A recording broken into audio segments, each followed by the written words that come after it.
matinale Tocsin, 7h30, 8h30, à la volée. Et à la volée, on reçoit donc Rodolphe Carte, journaliste qui collabore à la revue Éléments, que l'on vous recommande à tous d'ailleurs. Excellente revue, très intelligente.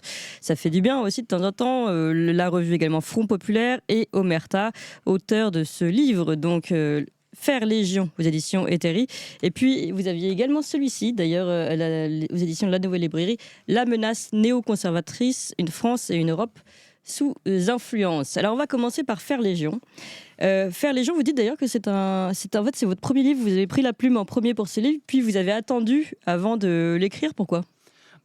C'était un peu compliqué d'arriver ex nihilo, si je puis dire, et de dire voici mes idées, je les déverse sur la place publique. Donc j'ai voulu, comme un parcours initiatique, quand même faire mes preuves avant de faire ce livre. Donc j'ai fait toute une série d'articles pour les revues que vous avez mentionnées.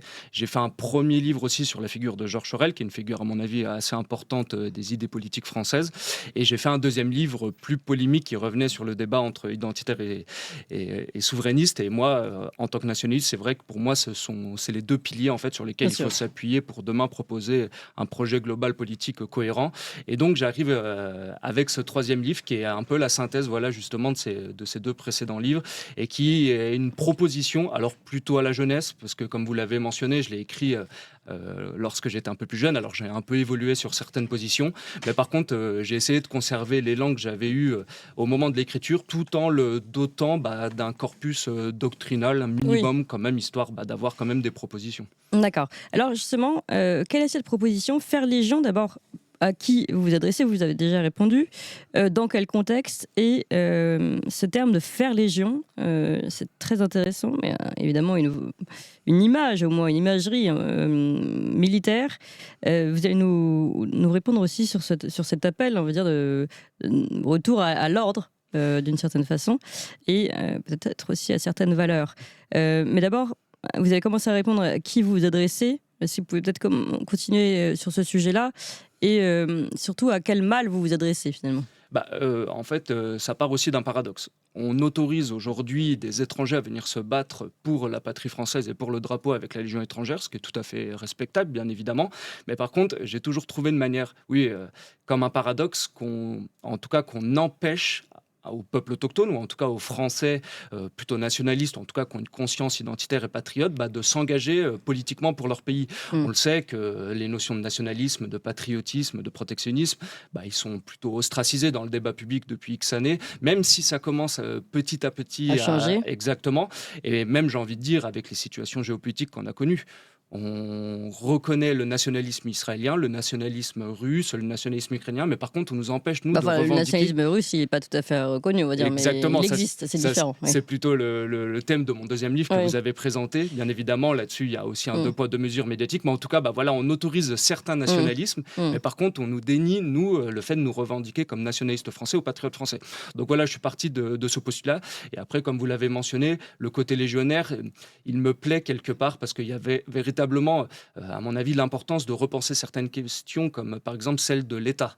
Aujourd'hui, on a toutes les raisons légitimes de critiquer l'État avec l'installation d'un État-surveillance, d'un État anarcho-tyrannique. C'est une expression qui m'est assez chère parce que je trouve qu'elle est véritablement fondamentale pour comprendre l'époque actuelle. Et même, on l'a vu au moment, vous savez, des révoltes anglaises cet été, où on a une alliance comme ça de la bourgeoisie patriote, pas patriote, justement, urbaine et cosmopolite, avec les milices islamistes ou avec les primo-arrivants, contre le peuple autochtone anglais, la working class. Donc, à mon avis, là, on retrouve des parallèles. Qui a été emprisonné au passage, exactement, pour certains d'entre eux. Et avec une mise en place des instruments de répression de l'État qui, à mon avis, qu'il faut critiquer. Mais par contre, je reviens aussi dans ce livre sur la notion d'État, notamment de la notion d'État stratège et de la notion d'État protecteur qu'il faut justement repenser pour nous et pour l'avenir, justement, dans le combat politique. C'est donc finalement, c'est une proposition politique que vous faites ou au contraire un retour à l'organisation, l'auto-organisation, on va dire, en attendant que la politique évolue en bien? Disons que moi, j'essaye de... Faire Légion, ce que je veux dire, c'est que c'est une légion à part qui veut se construire, entre guillemets, à côté des institutions qui ne fonctionnent plus ou qui veut modifier les institutions. Oui, c'est la question de la sécession là, que vous mentionnez un peu en sous-texte. Oui. Mais disons que là-dessus, j'essaye surtout aussi de ne pas mettre de cloison entre le monde politique et le monde de la société civile. quelque part, moi aujourd'hui, je m'engage dans le combat politique, dans le combat intellectuel, en écrivant sous mon vrai nom, en montrant mon visage, mais c'est pas ce que je vais préconiser à l'ensemble des patriotes. Par exemple, pour moi, ceux qui vont aujourd'hui fonder un foyer familial sur la terre de leurs ancêtres, qui ont une véritable volonté de réenracinement, à mon avis, c'est un combat qui est tout aussi louable que le combat politique. Vous voyez, aujourd'hui, parfois avec des bonnes raisons. C'est vrai qu'on a tendance à brocarder l'action politique en disant qu'elle est insuffisante, qu'elle est toujours un peu déviée des objectifs, notamment de la société civile. Mais par contre, à mon avis, il ne faut pas mettre des cloisons étanches. Et c'est pour ça qu'aussi, par exemple, quand moi je retourne dans mon pays natal, qui est la Haute-Savoie, quand je vois justement mes anciens conscrits qui reconstruisent des tissus communautaires et identitaires en faisant des entreprises, en étant artisans, pour moi, c'est un combat politique qui est tout aussi important à mener.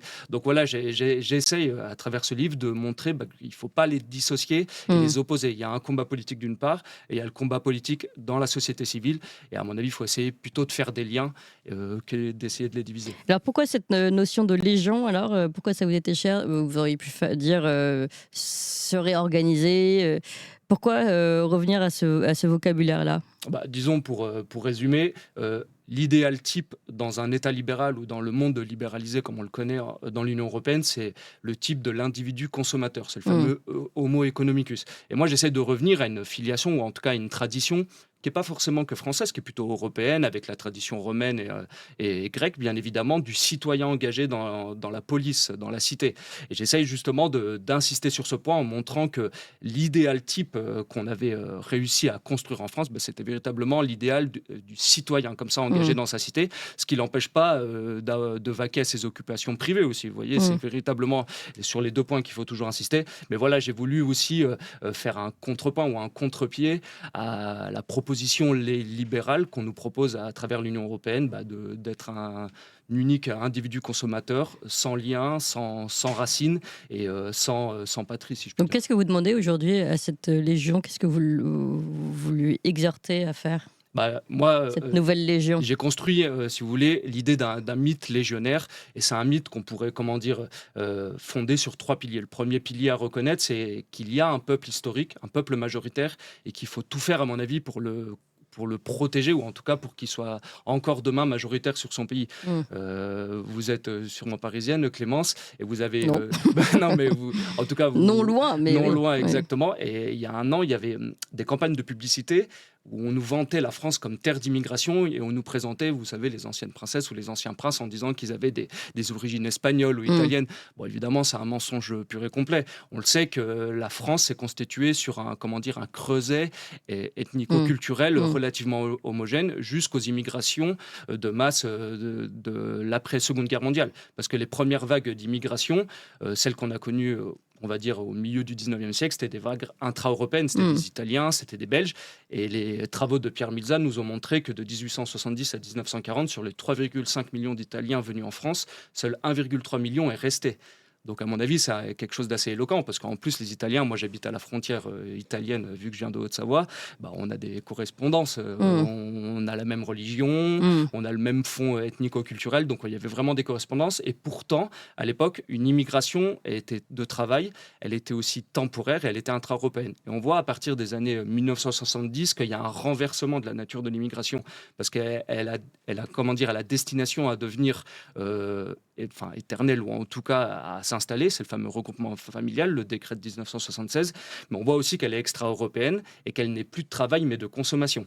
Et ce que j'essaye aussi de démontrer dans mon livre, c'est que, la question identitaire, elle est forcément liée à la question sociale, parce que les années 70, comme par hasard, c'est aussi le moment de la grande désindustrialisation, c'est le moment où les entreprises vont partir en Europe, mais aussi en Chine. Donc vous voyez, le logiciel qui a accompagné, en tout cas, la pensée de nos élites, c'était cette volonté de promouvoir une immigration comme ça, de flux constant, mais aussi de vendre à la découpe les instruments de souveraineté, notamment de la France. Donc là, vous avez donné le premier pilier de votre mythe. Quels sont les autres piliers? Le deuxième, disons que c'est celui de l'idée qui est consubstantielle à notre peuple. Si vous prenez par exemple le 19e siècle, c'est vraiment le moment où les nationalités européennes vont prendre conscience d'elles. En Allemagne, par exemple, ça va plutôt se constituer sur l'idée de germanité, donc là, fondée sur l'idée de Volk, de peuple.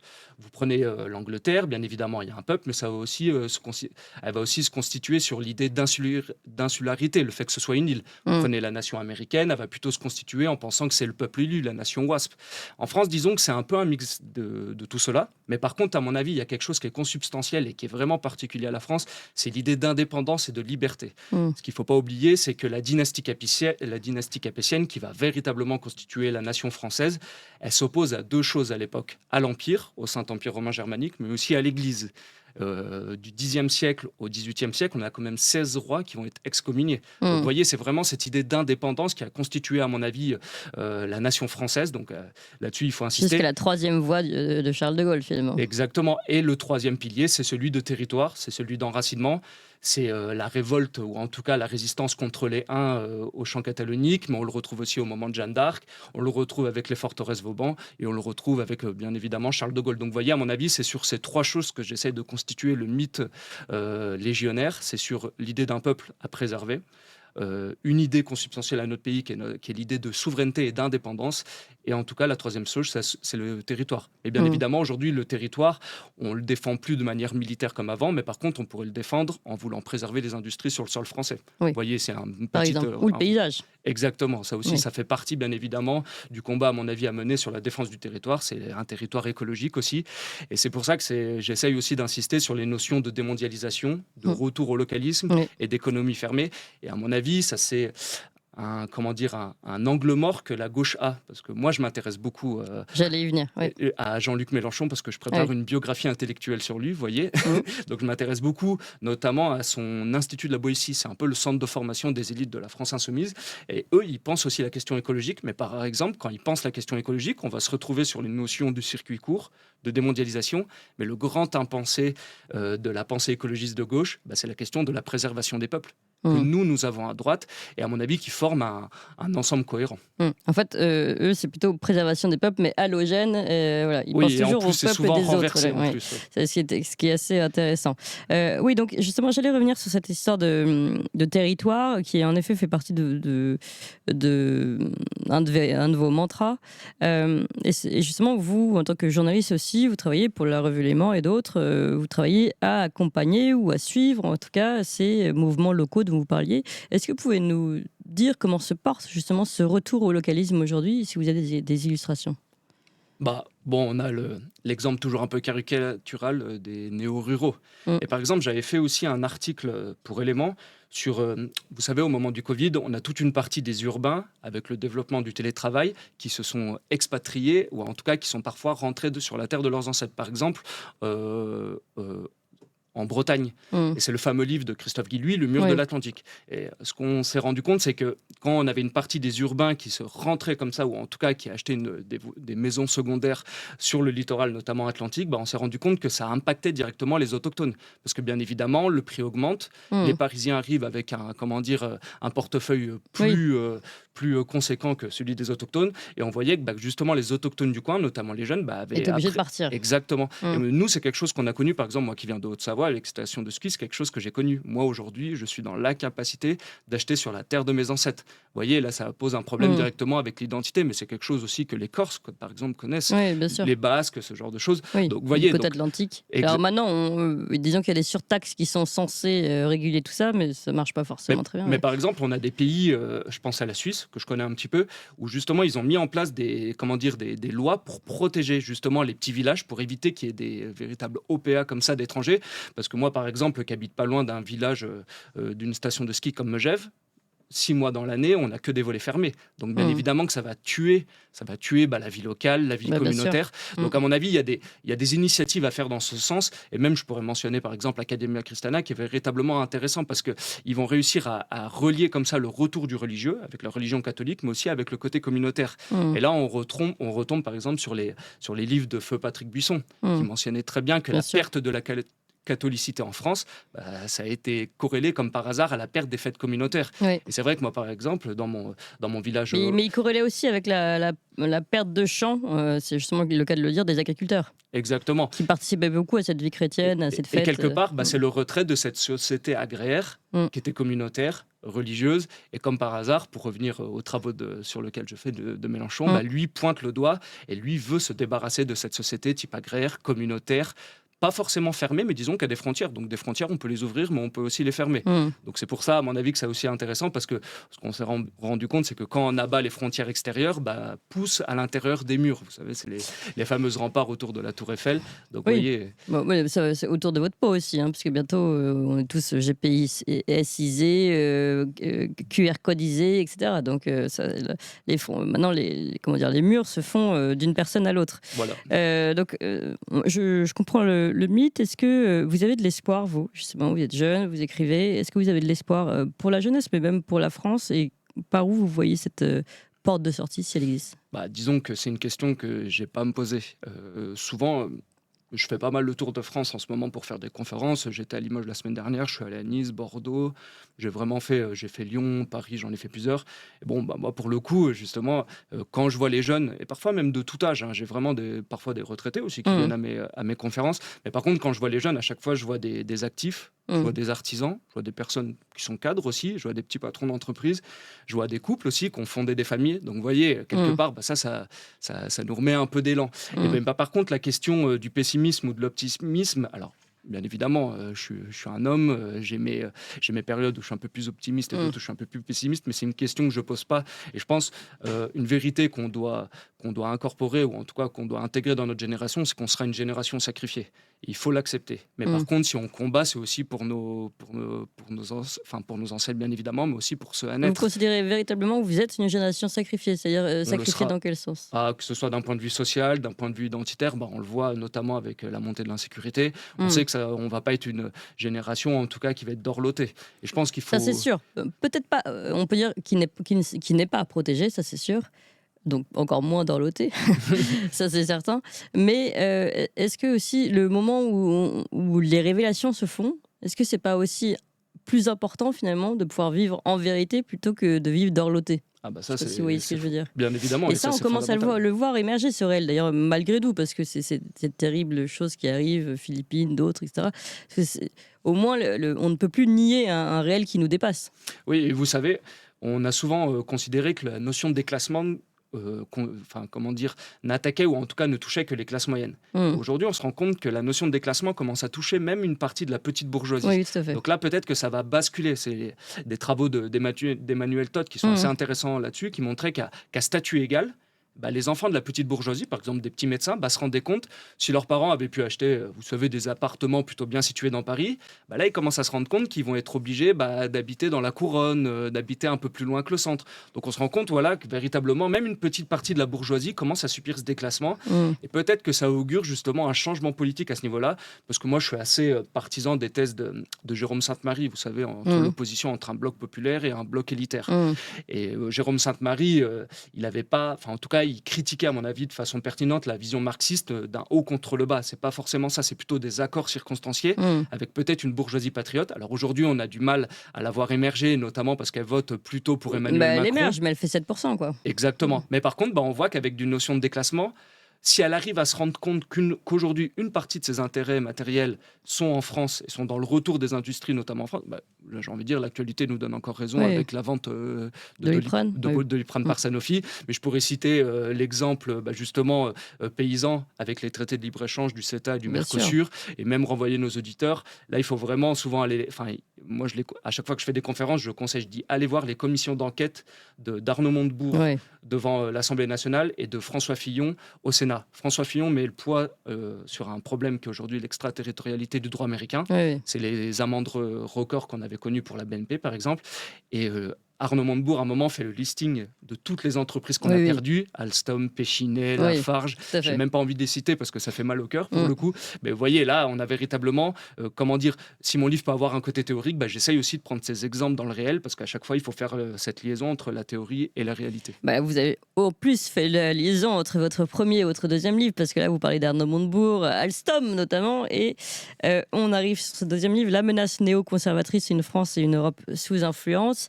Alors là, on est en plein dedans, parce qu'évidemment, à chaque fois, ces grosses industries sont vendues à la découpe, on en a encore parlé hier, notamment aux Américains. Alors, parce que les Américains, justement, savent faire jouer au maximum leur législation, leur Cloud Act dont vous parlez, l'extraterritorialité, qui permet de récupérer finalement sous le giron du droit américain et d'imposer certaines choses aux entreprises françaises, aux entrepreneurs, jusqu'à ce qu'on soit obligé même de leur vendre sous pression. Voilà ce qui arrive. Donc, c'est aussi un appel que vous avez tenté de lancer ici, Rodolphe Carte. Est-ce que, peut-être toujours pour faire un lien avec la jeunesse, avant d'aller plus loin sur la menace néoconservatrice, est-ce que vous avez l'impression que peut-être justement la jeunesse est plus avertie aussi sur cette américanisation et cette menace néoconservatrice de la société qu'elle ne l'était il y a une trentaine d'années? Bon, je vais prendre la jeunesse que je connais le plus, donc la jeunesse plutôt du camp national.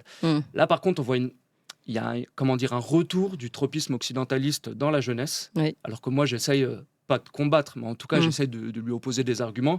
Parce que, comme vous l'avez mentionné, je travaille notamment et j'écris pour la revue Éléments. Et l'un des axes de la doctrine de la nouvelle droite, ça a toujours été pas un anti-américanisme, mais une critique justement de la volonté des États-Unis d'imposer leur ordre en France. Et j'ai en même dire leur culture. Voilà, exactement. Et donc, moi, j'essaye, et comme par hasard, ce qui est assez intéressant dans le livre, quand j'ai commencé à étudier ce virage véritablement atlantiste qu'on a connu dans notre politique internationale, c'est il est vraiment consubstantiel aussi à notre changement d'industrie et à notre changement démographique. Je trouve les années 70-80, c'est un tournant justement où on passe, où en tout cas nos élites veulent passer à un stade supérieur. Ils disent le stade national est fini, maintenant il faut passer au stade supranational. Et donc, justement, ils font promouvoir sur la vente des industries. Par exemple, moi, j'ai eu un portable Alcatel. Peut-être que vous en avez eu un, Clémence. Mais à l'époque, Alcatel, c'était une entreprise en pointe française. Et à l'époque, son directeur va mettre en place le concept de fabless qui va faire florès au sein des élites industrielles françaises. C'est entre guillemets, pour la faire simple, on va délocaliser nos usines en Chine. Nous, on va garder le recherche et développement, les ingénieurs en France, sauf qu'on s'est rendu compte quelques années plus tard que la Chine, ils avaient nos usines, mais ils avaient développé aussi leurs ingénieurs, et qui aujourd'hui surpassent quasiment les nôtres. Donc vous voyez, là aussi, il y a une très grande naïveté, le fait de la mondialisation qui a été promue par des penseurs pas des essayistes comme Attali. Non, mais en plus, c'est intéressant que vous le mentionniez, parce que je regardais un documentaire, Les Nouveaux Chiens de Garde. Vous savez, c'est un documentaire qui a été fait par Serge Halimi, plutôt Le Monde diplomatique, mais qui montrait déjà à l'époque, il y avait eu, toute une vague d'experts, avec des guillemets qu'il faut mettre, qui étaient venus sur les plateaux dire la France est en retard, il faut se calibrer sur le modèle de Thatcher, de Reagan, il n'y a pas d'alternative, le fameux TINA, vous savez. Et donc, à mon avis, c'est véritablement central, parce que cette période des années 70-80, d'un point de vue international et géopolitique, d'un point de vue social et d'un point de vue identitaire, avec l'acceptation du fait de l'immigration, et justement, c'est le point de bascule, et c'est ce sur lequel il faut se battre. Mais par contre, il faut se battre sur tous ces points. On ne peut pas en isoler qu'un. On peut se battre sur le côté de l'immigration. Quand vous dites que certains ne comprennent pas tout et ont encore de nouveau une nouvelle tendance, c'est intéressant, ça, à Atlantis, vous pensez à quoi, par exemple? Quelque part, disons que le tournant atlantiste, il se base, on va dire, plutôt sur trois choses. C'est l'acceptation du modèle supranational et l'oubli du modèle national. Ça, c'est le premier point. Il y a ensuite un abandon de la politique arabe, qui avait été inaugurée notamment par le général de Gaulle, pour se ranger, derrière la voie américaine et plutôt israélienne, sans avoir critique. C'est là que vous voyez une... Ça, c'est un des points. Et le troisième point, c'est une critique totale, notamment vis-à-vis de la Russie. Donc là aussi, si vous voulez... Alors, on ne peut pas, qualifier quelqu'un de néoconservateur, parce que certains, des fois, sont plutôt atlantistes. et peuvent être critiques de la Russie, mais par contre vont avoir une position plus timorée, en tout cas sur Israël. Donc vous voyez, à chaque fois, c'est difficile d'avoir les trois. Mais à mon avis, par contre, on voit au niveau notamment de la politique du Quai d'Orsay et de nos présidents avec Sarkozy, le Hollande. Quai d'Orsay n'existe plus quasiment, mais bon. Oui. En plus, oui. En plus, l'affaiblissement du corps diplomatique, c'est aussi une conséquence justement de ce tournant des années 70-80. On voit que c'est sur ces 3 points qu'on peut avoir quelques signes. Donc, comme je vous l'ai dit, c'est l'acceptation de l'Union européenne, ou en tout cas du fait supranational, une politique arabe complètement oubliée et en tout cas une critique radicale de la Russie pour nous empêcher de faire en tout cas des alliances continentales au détriment de l'Alliance Atlantique. Et ce qui est intéressant, ce que vous dites, c'est que finalement, même ce camp patriote, national dont vous parlez, vous dites même lui, il n'a pas conscience de cette influence néo-américaine, néo-conservatrice. Donc c'est assez terrible ce constat finalement. Je ne sais pas s'il n'en a pas conscience, mais disons qu'il le feint en prétextant qu'il y a d'autres combats qui sont plus urgents à mener, notamment la lutte et le choc des civilisations. Alors pourquoi pas ? Mais par contre, moi, ça me ça me dérange toujours un petit peu quand même, parce que j'ai toujours l'impression que ce sont plutôt des intérêts étrangers qu'à chaque fois qu'ils parlent, avant de parler notamment des intérêts nationaux et français, et même européens. Donc voilà, moi c'est... C'est-à-dire qu'on a une tendance à trop parler immigration, pour le faire simple, et moins justement influence américaine. Et il faut le faire, bien évidemment, il faut mentionner l'immigration, c'est bien véritablement un combat qu'on a mené demain, mais par contre, il ne faut pas être dupe sur des sujets comme justement... C'est une autre forme d'invasion dont on ne parle pas. Exactement, et moi j'aimerais qu'on fasse autant des mobilisations pour Philippines comme on l'a eu, comme des mobilisations pour la vente de Doliprane, vous voyez ce que je veux dire. Bon, là, bien évidemment, et surtout que les deux sont peut-être liés finalement. Mais bien sûr, puisque le néolibéralisme a voulu l'ouverture des frontières. Et bien évidemment, et si on reveut des frontières, il faut des frontières pour les capitaux, mais il faut aussi des frontières pour les personnes. Et si on veut comme ça redevenir un acteur de l'histoire, bien évidemment qu'il faut l'être sur les questions politiques, sur les questions de l'immigration, mais il faut aussi l'être sur les questions de politique extérieure. Et vous ne pensez pas que ceux qui parlent que d'immigration, justement, sans s'intéresser à l'origine du problème, et donc peut-être justement à ces intérêts néoconservateurs qui viennent des grands intérêts financiers, dont américains, en fait font complètement obstruction même des solutions qui pourraient s'offrir pour régler le problème de l'immigration. Ça, c'est certain. Il y a un article assez intéressant qui est sorti dans le Figaro par Stephen Smith. Stephen Smith, c'est un essayiste britannique qui avait sorti un livre il y a une quinzaine d'années qui s'appelait La ruée vers l'Europe. Il montrait justement qu'il y avait cette bascule avec une Afrique subsaharienne en explosion démographique et une Europe plutôt en déclin. Et il montrait que justement les sociétés d'Europe de l'Ouest allaient être confrontées à un trilemme. Le premier, c'est le déclin démographique des populations autochtones. Le deuxième, c'était une immigration de masse extra-européenne. Et le troisième, c'était le fétiche de l'économie, du libéralisme et de la croissance. Et il montrait que justement, dans les années à venir, il faut répondre à ces 3 questions en même temps. On ne peut pas répondre, comme vous l'avez très bien mentionné, qu'à une seule de ces questions. Et par exemple, prenons la question de la démographie des peuples autochtones. Là aussi, ça m'a interloqué. Gabriel Attal, une fois qu'il s'est fait supplanter par notre actuel Premier ministre, la première déclaration qu'il a faite, c'est qu'il a dit qu'il allait surveiller le gouvernement Barnier sur les questions LGBT. Comme si on n'avait pas d'autres chats à fouetter aujourd'hui en France, notamment la désindustrialisation ou même la perte de compétitivité, ce genre de choses. Concernant la question de l'immigration, on voit une certaine inflexion, notamment en Italie ou par exemple en Allemagne. On a eu les déclarations de Scholz et on voit qu'il y a un tour de vis sur l'immigration illégale. Mais par contre, il ne faut pas être dupe. Contrôle des frontières d'ailleurs. Mais parce que derrière, bien évidemment, on va nous augmenter le stock de l'immigration légale. Et quand Scholz fait comme ça une déclaration en disant qu'il va réduire l'immigration illégale, comme par hasard, derrière, il fait un accord avec le Kenya pour promouvoir l'immigration légale. Parce que les gouvernements, aujourd'hui, savent pertinemment qu'on a des populations vieillissantes, donc plus conservatrices, dont qu'on a besoin d'ordre. Et pour Mélanie ? Et pour Mélanie, on a un peu la même chose. Quand elle serre la vis sur l'immigration illégale, ce qui est tout à fait... c'est louable, si on pouvait le faire en France, ça m'arrangerait. Et on voit qu'en Espagne, ça se trouve, qu'il y a une nouvelle arrivée d'immigration illégale. Vous voyez, à chaque fois, donc c'est pour ça. Et la troisième dimension du problème, c'est celle du fétichisme, en tout cas de la croissance et du libéralisme, et de l'économie ouverte. Et là, j'aime bien mentionner à chaque fois une déclaration de Patrick Martin, qui est l'actuel président du MEDEF, et qui avait fait une déclaration juste après la loi immigration. Bon, la loi immigration, vous devez vous en souvenir aussi, c'était un cirque, parce qu'au final, la loi avait complètement été dévitalisée ensuite par les grandes instances. Mais bon, bref, il déclarait au micro de Radio Classique que ce ne sont pas les patrons qui demandent de l'immigration, mais c'est l'économie. Donc vous voyez, on a véritablement ces 3 questions sur lesquelles il faut s'attarder. La question de l'immigration, d'une politique de relance de la natalité et de l'économie, elles sont à chaque fois liées. Oui, et il est temps en effet que ceux qui parlent d'immigration à longueur de journée, pour une fois je ne me tourne pas vers Jean-Luc Mélenchon, se posent aussi les questions de l'origine de ces immigrations illégales et d'ailleurs organisées. Merci beaucoup Rodolphe Carte. Je rappelle ces 2 livres, donc Faire Légion, Point réveil des autochtones aux éditions Héthéry et La menace néoconservatrice, une France et une Europe sous influence. Aux éditions La Nouvelle Librairie. Merci à vous. Merci encore Rodolphe Carte, merci à vous tous. Il est l'heure surtout de vous remercier. On est très très nombreux ici. Vous pouvez mettre des pouces, des cœurs, des likes, des étoiles pour le podcast évidemment. Et surtout, vous continuez de nous soutenir. On a besoin de vous. Vous savez qu'il nous manque encore 500 abonnés réguliers aux dons. Des abonnés aux dons. Et pour ça, c'est toxin-media.fr. Et pourquoi on a besoin de ces dons ? Eh bien pour ouvrir cette nouvelle émission, une émission hebdomadaire pour pouvoir aller chercher des gens que vous n'entendrez pas ailleurs. On va prendre le temps aussi de s'interroger, même des gens qui ne sont pas connus mais qui ont des expertises qui vont nous permettre de comprendre des sujets. Et puis pourquoi pas aussi des grands noms, pourquoi pas, rêvons, pourquoi pas un Kennedy, pourquoi pas, je vous rappelle que André Berkoff a été le seul à interviewer Donald Trump. Eh bien, on tente évidemment de continuer ce genre d'interview ici avec lui et pour ça on a besoin de vous, donc aidez-nous, toxin-media.fr. Je compte sur vous pour ces soutiens et je vous dis à demain à 7h30. Demain nous allons parler de la Lune. Les Américains ont-ils vraiment marché sur la Lune? C'est interdit de poser la question? Bah nous on la pose. À demain.